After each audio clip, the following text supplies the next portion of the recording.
धर्मों में है। आप लोग स्वयं समझदार हैं। यहाँ पर मैं यह बताना जरूरी नहीं समझता कि गैर हिंदू धर्मों में कौन सा समाज खुद को ऊंचा मानता है। व्यवस्था की आड़ में सनातन धर्म को तोड़ने का कुचक्र बढ़ा है। सैकड़ों वर्ष की गुलामी के काल में जातिवाद इतना नहीं था जितना कि आजादी के बाद इन 70 सालों में देखने को मिला है। शुरुआत में हम सुर असुर में बटे, फिर वैष्णव और शैव में, उसके बाद ब्राह्मण और शूद्र में बदलकर धर्म का सत्यानाश कर लिया। इस दौरान लोगों ने अपने वंश चलाए, वंश समाज में बदल गए। वास्तव में इन सभी का धर्म से कोई लेना देना नहीं। तो मित्रों, अब बात करते हैं तीसरे प्रश्न की कि आखिर चमार जाति को नीच और अछूत किसने घोषित किया।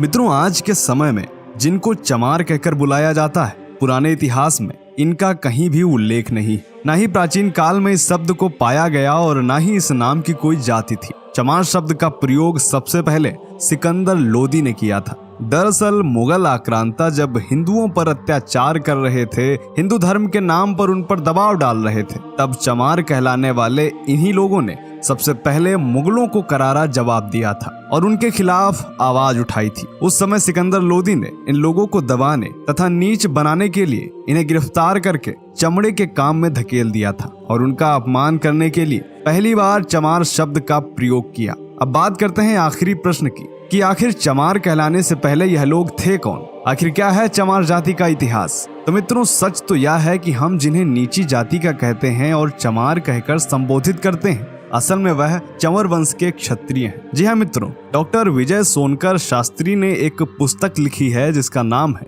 हिंदू चर्मकार जाति। इस पुस्तक में उन्होंने चंवर वंश के विषय में विस्तार से लिखा है। यही नहीं, महाभारत के अनुशासन पर्व में भी इस वंश का उल्लेख मिलता है। भारत पर जब तुर्कों का शासन था, उस समय भी भारत के पश्चिमी भाग पर चंवर वंश का शासन था। उस समय पश्चिमी भारत पर राजा चंवर सेन का शासन था। डॉक्टर विजय सोनकर शास्त्री के अनुसार राणा सांगा व उनकी पत्नी झाली रानी ने चंवर वंश से संबंध रखने वाले संत रविदास जी को अपना गुरु मानकर उनको मेवाड़ के राजगुरु की उपाधि दी थी और उनसे चित्तौड़ किले में रहने की प्रार्थना की थी। डॉक्टर शास्त्री ने अपनी किताब में यह लिखा है कि विदेशी मुगल आक्रमणकारियों के आने से पहले भारत में मुस्लिम, सिख व दलित नहीं थे। जिन्हें आज हम दलित कहते हैं, वे सब आंतरिक लड़ाई के कारण धीरे धीरे क्षत्रिय समुदाय से अलग होते गए और इनकी गिनती धीरे धीरे निम्न और शूद्र जाति में की जाने लगी। मित्रों, संत रविदास चित्तौड़ किले में कई महीने रहे थे। उनके महान व्यक्तित्व व उपदेशों से प्रभावित होकर बड़ी संख्या में लोगों ने